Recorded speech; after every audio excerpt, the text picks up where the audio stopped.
Drage boginje, pozdravljene. Pozdravljene, danes sem z Vesno Juvan v Tivoliju.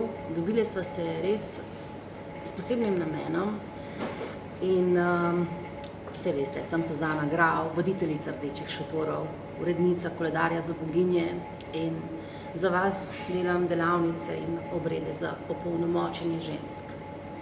In tudi današnje srečanje z Vesno Juvan, ki je avtorica knjige Meseca Rdeča zarja, je najin pogovor oziroma to srečanje namenjeno prav temu, opolnomočenju žensk.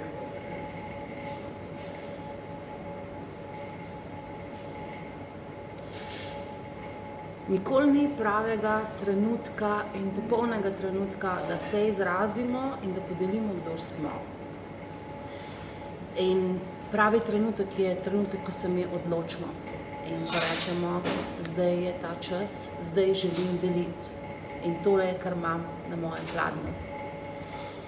In Vesno Juvan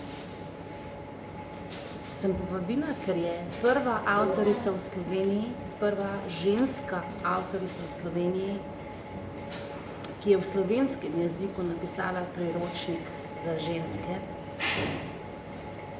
Vodnik, kako, kaži pot? Menstrualni kaži pot za sodobno žensko. Ja. Tako da Vesna, jaz bi te povabila, da mogoče malo poveš o sami knjigi za začetek. Se pravi, knjiga je namenjena vsem tistim, ki smo se odločili, bom kar sebe zraven štela, iti na eno malo drugačno pot, ko so nam jo predstavili, mogoče, ko smo bile otroci, ko je bilo pač tako, se poročiš, imaš otroke in tako naprej. To še zmeraj lahko del naše poti, ampak ko rečem na svojo pot, rečem na pot tega notranjega samoraziskovanja, tega, kdo jaz v resnici sem, pa a je še kaj več možno za mene, kot to, kar so me naučili, da je možno za mene. To raziskovanje, kje vse ženske živijo v meni, to raziskovanje, kaj vse še lahko izkusim, pa me ne bo napolno, to raziskovanje, kaj vse me ustavlja, pa zakaj me ustavlja, pa a si želim biti ustavljena in če si želim, je v redu, ampak večinoma si ne želimo biti ustavljene, pa vse smo in bi rade nekam stopile naprej, pa ne vemo kako. In se mi zdi, menstrualni cikel je ena taka čudovita stvar, ko jo imamo ženske na voljo, če se ji le posvetimo, ker je kot ene vrste vodnik skozi tvoje življenje, skozi tvojo ženstvenost, skozi njega rastemo, skozi njega se raziskujemo, v vsakem delu cikla ena druga ženska ima priložnost, da živi. Pa so deli cikla, kjer sem pogumna, kjer lahko nove ženske tle ven vlečem, pa so deli cikla, ko vem, da nobenih novih žensk, sam to, kar že poznam in preživim s tem. Tako da na ta način sem si želela, da bi bila knjiga zasnovana ne samo kot kaj je menstruacija, pa kaj smo v zgodovini vedeli o menstruaciji. Jaz mislim, da je zdaj prišel čas, ko moramo menstruacijo čisto na novo odkriti. Tako ne pomaga nam dosti, kaj so v zgodovini vedeli o njej. Zaradi tega, ker zdaj so drugi časi. To, kar so si lahko indijanci privoščili, ali pa to, kar so si lahko aborižini privoščili v unem času, v katerem so živeli, si jaz mogoče zdaj ne morem s svojim užnikom od doma. Tako da na novo moramo odkriti, kaj pomeni za sodobno žensko menstrualni cikel, pa na kjer način ga lahko najbolj uporabi za svoj rast, za svoj razvoj, zato da bomo cvetele. Torej, to je bil prvi aspekt, ki je mene res najbolj pritegnil k temu, da smo se z Vesno dogovorili, da predstavi svojo knjigo. In drugi, ki pa, da mi dačko svojo, draga. Drugi, ki se mi zdi pa res pomemben in kar veste, da vas nagovarjam neprekinjeno v našem koledarju in v naših delavnicah, je moto Vstani, sestra, vstani, izrazi svoje življenje.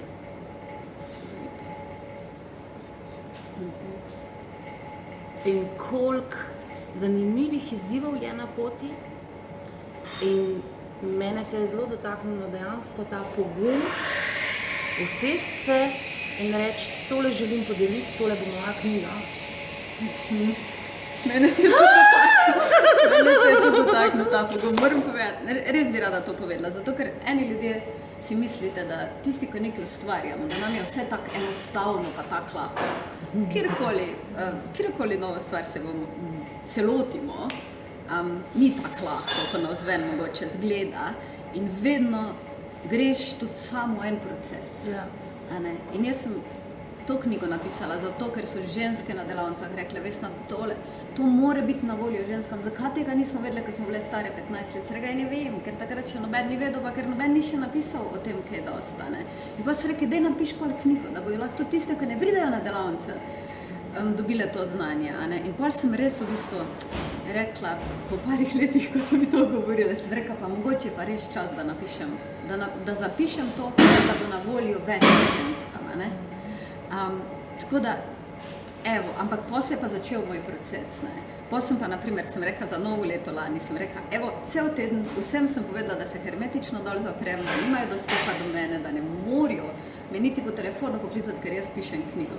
In potem sem cel teden filme gledala, zato ker se nisem mogla pripraviti do tega, ker so bili tle strahovi. Jaz sem v knjigi zelo intimne stvari podelila. Stvari, zaradi katerih lahko marsikdo reče, Vesna je loko. A ne, zdaj to dati ven. A veš, moraš kar malo predihati, a ne, soočiti se z vsem tem, ko imamo vse kakve strahove odprej, da bomo uničene, a ne, da bomo izžvižgane v šoli, kolikrat so nas izžvižgali, ko smo nekaj povedali, s čemer se niso strinjali, recimo, a ne. In to je bilo treba predihati in je bil strašno lep proces, ni pa bil tak zelo enostaven. A ne, ko je knjiga prišla, zdaj pa to kar v svet dati, jaz ne vem, kdo bo to bral, jaz ne vem, kaj si bojo mislili, jaz ne vem, kakvi bojo feedbacki nazaj, a ne. Tako da pač ja, pogum, jaz sem tudi navdušena nad pogumom, ko sem ga pokazala. Tudi jaz nisem vedela, da imam. A veš, se ne veš, dokler ne probaš, prej si lahko misliš. A ste slišali ta del? Ta del je ful pomemben, ker ne glede na to, a pišemo knjigo, ali plešemo, ali ne vem, kaj še vse lahko počnemo, 1000 stvari, se smo ženske, a ne? Je, kako si rekla, da je ta stavek? Kjer že? Ta zadnji? Da ne veš. Ne veš, dokler ne greš probat, kaj imaš. Koliko imaš poguma. Ja. In je pomembno kaj? Kaj bi izpostavila? Meni se zdi pač, ko sebe daš na prvo mesto, pa temu, da boš sledil sebi. Ja.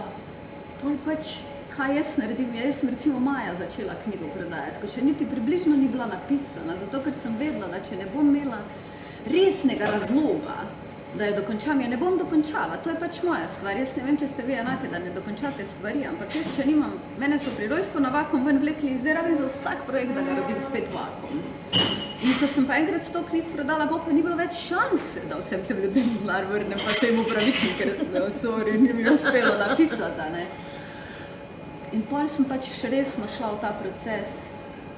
Vidim pa pač, da to ne deluje za mene, da si en teden vzamem, pa se hermetično zaprem, pa knjigo pišem, ker je res nekako po navdihu in z navdihi napisana. In pride čas, ko bom rekla, Suzana, oprosti, ne bom se dobila s tabo, ker danes pišem, zato ker je danes ta čas, da pišem, recimo. In imeti pogum slediti sebi, pa je tudi pomembno, a ne.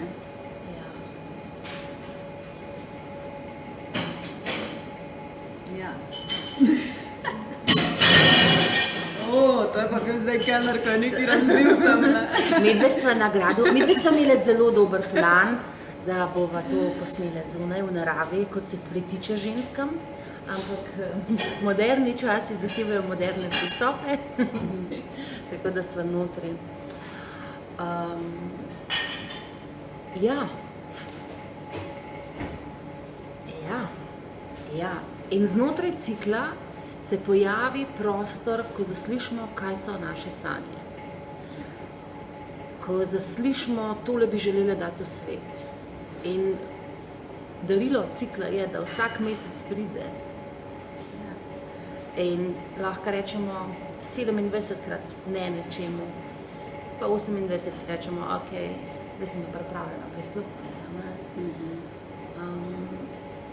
Kolikrat si rekla ne? Koliko si rekla? 5 let? Ali koliko? Jo, jaz sem velikrat rekla ne, jaz sem v svojem življenju prvih 30 let govorila ne. Pol sem videla, da tako več ne bo šlo.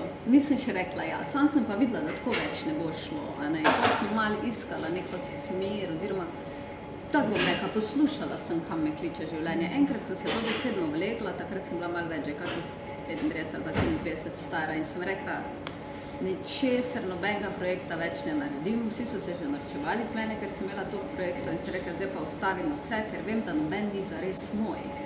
Sem sodelovala pri super projektih, ampak skozi je bil ta občutek, noben ni zares moj. In takrat sem se dobesedno vlegla in sem ležala in sem bila pripravljena ležati 5 let, če bo treba. Sem rekla, ne naredim ničesar, dokler ne vem, kaj to je, kar mene kliče. In sem počakala na ta klic in sem samo 2 meseca ležala, ni bilo treba prav dolgo. Ampak po 2 mesecih sem jaz lahko vstala in rekla, tole je zdaj za narediti. Nisem čakala na eno poslanstvo, ko bo za celo življenje, ampak sem rekla, tole je zdaj moj projekt in sem potem začela. In od takrat naprej si vsako leto vzamem malo časa, v bistvu, da pogledam, kje je pa zdaj moj klic. Meni se zdi super, če najdete poslanstvo za celo življenje, samo ne čakati, da najdete tega. Najdete poslanstvo za naslednjo leto, pa se bo pol mogoče razvijalo naprej. Ali pa poslanstvo za ta mesec. Ali pa to, Ker včasih so stvari, mislim, to, kar sva se nekaj zdaj prej pogovarjali, imaš idejo, joj, tale projekt bom pa peljala zdaj nadaljne 2-3 leta, pa se zaključi cak, iz danes na jutr. Ampak slišati ga, pa reči v bistvu sebi, ja. Ker še ta misel, ker so tudi imeli, se mi zdi bolj dragocena. Smrt je za vogalom, čaka nas. In kdaj bomo izrazili, če ne bomo izrazili zdaj? Meni je bila to v bistvu ful ena pomembna usmeritev kar nekaj let nazaj, ko so nam na enem seminarju rekli, na koncu vas bojo položili v zemljo in zakopali. Če ste naredili kaj ali pa ne.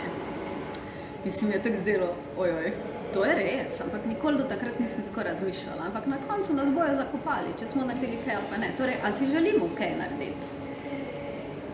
A veš? A si želimo? Jaz vem, da si želim še marsikaj narediti. Tole je pač ena izmed prvih stvari, ki sem jih dala ven.